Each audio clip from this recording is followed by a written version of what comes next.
कि हे पार्वती, तुम्हारे लिए सब कुछ पति है, नारी धर्म पति देव न दूजा। तुम्हारे लिए पति की ही पूजा करहु सदा शंकर पद पूजा, नारी धर्म पति देव न दूजा। तुम श्री शंकर की ही पूजा करना, तुम्हारे लिए पति ही सब कुछ है। अच्छा, मैना अपनी बेटी को करहु सदा शंकर पद पूजा, नारी धर्म पति देव न दूजा।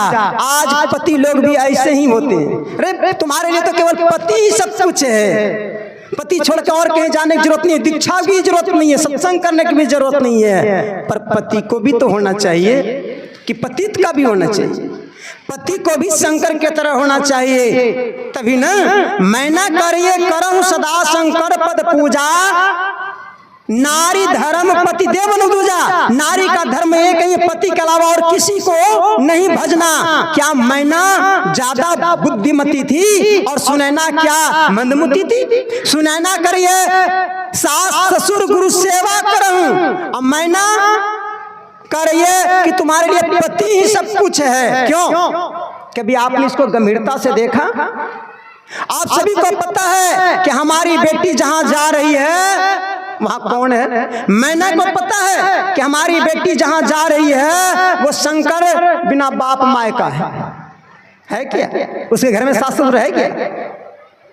शंकर भगवान का माय बाप नहीं है जहां जा रही है, और ना ही उसका कोई गुरु है, वो स्वयं गुरु है।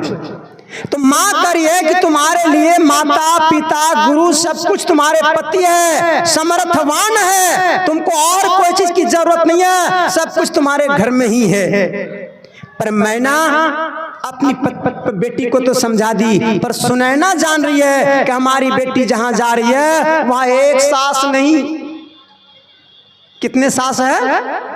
3 सास है। अरे कीर्ति रामायण में 1400 रानियां हैं, 1400 सास है, और आसपास की भी सास बन जाती है, खड़े लाइन में हो जाती है। हम सासें चाहिए पैर छुआने के लिए, आप सोचिए। और सीता माँ को सुनैना माता जी ने शिक्षा दिया कि सास ससुर गुरु सेवा करो। पहले सास ससुर और गुरु की सेवा करना। आपकी बेटी जहां जा रही है आपको वो शिक्षा देना चाहिए। पर आज की थोड़ी सी पढ़ी लिखी माताएं, थोड़ी सी पढ़ी लिखी बहनें क्या शिक्षा लेके जाती है?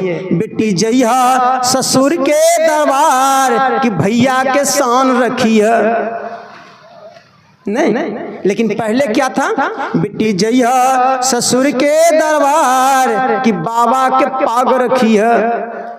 माता पिता का लाज रखना। सवेरे उठी बेटी अंगना बोहारिया, सास ससुर के चरण छुई है ना। बड़ों का प्रणाम करने, प्रातः काल उठी के रघुनाथा मातु पिता गुरु ना वही माता, सास ससुर को प्रणाम करना, चरण छू के प्रणाम करना। और आप देख लिए सीता जी का चरित्र। सीता जी जब ससुराल गई है तो सभी माताओं को चरण छू के प्रणाम किए, तीनों बहनों चरण छुई है। और आजकल तो आती है ना, अब उनकी कमर झुकती नहीं है, दूर से ही दांत निकाल करके माँ जी कैसी हैं, हाय हाथ हिला करके। क्या होगा परिणाम, क्या होगा आपका? अभी से आप बेटा को हाथ हिला रहे हैं, बेटा भी हाथ हिला रहा है, तो बुढ़ापे पर आस काहे देख रहे हैं? वो तो अभी से बाय बाय कर रहा है। वो पहले कह रहा है कि हमारा आशा मत करना, भरोसा मत करना, हम तो कहीं चले जाएंगे, तुम अपना व्यवस्था खुद करो। नारी का क्या धर्म होता है? शबरी गुरु से दीक्षा लेकर के साधना कर रही है। यदि आप एक नजर देखिए भक्ति के क्षेत्र में, तो शबरी किसकी भक्ति कर रही है? राम का कि गुरु का? किसकी? गुरु की भक्ति कर रही है। राम का इंतजार नहीं कर रही है, गुरु की वचन का पालन कर रही है। गुरु ने कहा था राम आएंगे। और एक बात आपको दृढ़ता के साथ बता देता हूं, शिष्य का जो धर्म होता है, बेटी का जो धर्म होता है, पुत्र का जो धर्म होता है, नारी का जो धर्म होता है, पति का जो धर्म होता है, तमाम बातों को आप ध्यान से सुन लीजिए। शिष्य का धर्म होता है कि गुरु पर लगे धब्बा को शिष्य दूर कर दे। मतंग ऋषि पर भी धब्बा लग गया था, क्योंकि शिष्य बना करके जब सबरी को अपने कुटिया में रखा तो बड़े बड़े विद्वान जो महात्मा थे उन लोग दूर छींक करने लग गए। मतंग ऋषि पर भी आरोप लग गया और इसलिए मतंग ऋषि ने कहा था कि दाग को तुम्हें धोना है, तुम रहेगी तभी ये दाग मिटेगा। और शायद इसीलिए भगवान श्री राम ने तालाब में पैर दिया, लेकिन तालाब का पानी ठीक नहीं हुआ और सबरी का पैर देने से तालाब ठीक हो गया। ये मतंग ऋषि का महत्व दर्शाता है, ये गुरु का दर्शाता है। सज्जनों, माता पिता का एक ही धर्म होता है, यदि संतान को जन्म देती है तो माता पिता का धर्म होता है पुत्र को पढ़ाना, लिखाना, समझाना, बुझाना। लेकिन ये तो आपका कर्तव्य होता है, ये धर्म नहीं, ये आपका कर्तव्य है। माता पिता का धर्म है कि अपने पुत्र को पहले पंक्ति में बैठने का योग्य बना दे। जैसे आप छोटे सा बच्चा को देखे मंच पर आने योग्य बना दिया, यदि आज वो संस्कृत में नहीं बोला होता तो आज मंच पर नहीं आता। आज आप अंग्रेजी सिखा रहे, फारसी सिखा रहे, उर्दू सिखा रहे, न जाने क्या क्या भाषा सिखा रहे, पर आपका पैर छूने से ही बच्चा कतरा रहा है। इसलिए माता पिता का धर्म होता है कि हम अपने पुत्र को पंगत के पहली पंगत में बैठने का योग्य बना दें, शिक्षा दे। बाबा साहब अम्बेडकर ने कहा शिक्षा वह शेरनी का दूध है जो पिएगा सभी जगह दहाड़ेगा और जो नहीं पिएगा वो जानवरों की तरह जिएगा। उच्च शिक्षा दे, पर शिक्षा ऊंची दे रहे हैं, यदि उसकी संगति पर आप ध्यान नहीं दे रहे हैं तो फिर आपको कुछ उम्मीद नहीं है। अच्छी शिक्षा हो और संगति भी अच्छी होनी चाहिए। संगत से गुण जात है, संगत से गुण जाए। अब बांस फांस मिश्री एक के भाव बिका है। इसलिए संगति पर ध्यान दें। हमारे बच्चे, हमारी बच्चियां कैसे चल रही है, किसके साथ जा रही है, किसके साथ बात करती है, यदि आप ये बचपन से नहीं ध्यान दिए तो फिर आप उससे कोई उम्मीद नहीं कर सकते। अच्छी शिक्षा होनी चाहिए, अच्छा संगति होनी चाहिए और एक लक्ष्य होनी चाहिए।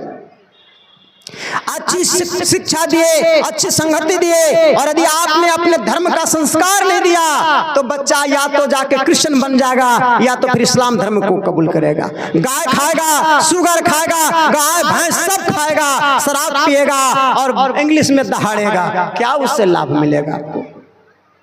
पैसा खूब होगा, धन खूब होगा, लेकिन शांति नहीं होगी। आज बेटियां की शादी करते हैं तो धनवान घर में करते हैं, रूपवान घर में करते हैं, विद्वान घर में करते हैं, और पता चलता है कि दारू पी के किसी और लड़के के साथ घूम रहा है। बेटी के भी खुश होगी?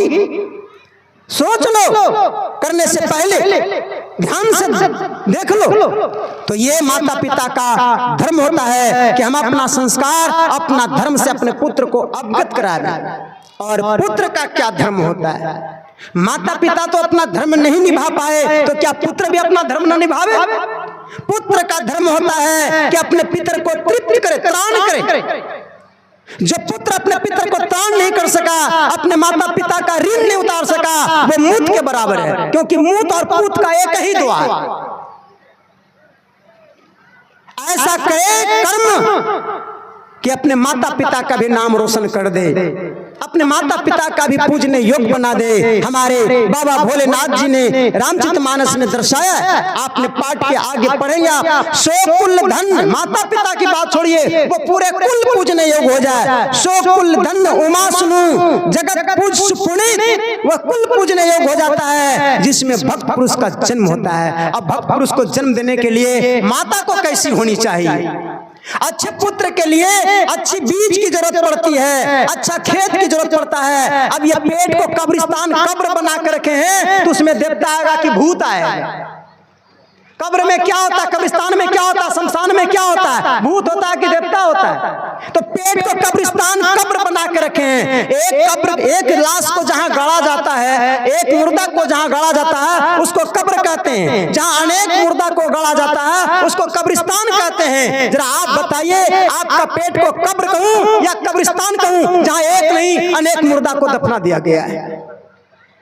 इसलिए हमारे गुरु महाराज जी ने डंके की चोट के साथ कहा, खान पान को प्रथम समारो, तब रस रस सब अवगुण मारो। मैं एक श्लोक बराबर बोलता हूँ, मुख से बोले नमो शिवाय, बकरे मुर्गे अंडे खाए, हरे कृष्ण हरे राम, दो दो अंडा सुबह शाम, रोजा रखे रोज रोज, मुर्गी मारे खोज खोज, जब बेल मुर्गी खोज, भीतर गेल 300 रोज, हरे कृष्ण हरे राम, शाम को पिए 200 ग्राम।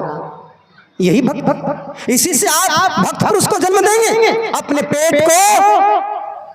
पेट बनाइए, कब्रिस्तान और कब्र मत बनाइए। यदि आपका पेट ये खेत है जहां से मानव का, जहां से समाज का उत्पन्न होता है, यदि आपका पेट शुद्ध होगा, जब आपका आहार शुद्ध होगा, जब आपका भोजन ठीक होगा, तो भोजन से रस बनेगा, वो भी ठीक होगा। यदि सात्विक भोजन करेंगे तो आपका जो रस बनेगा वो सात्विक होगा, रस से जो रक्त बनेगा वो सात्विक होगा, रक्त से जो मज्जा वीर्ज बनेगा वो सात्विक होगा, और रक्त वीर्ज से, रज और वीर्ज से जो बच्चा का शिलान्यास होगा वो सात्विक होगा, जो बच्चा पैदा होगा वो सात्विक होगा, क्योंकि उसी का दूध पी के बढ़ेगा।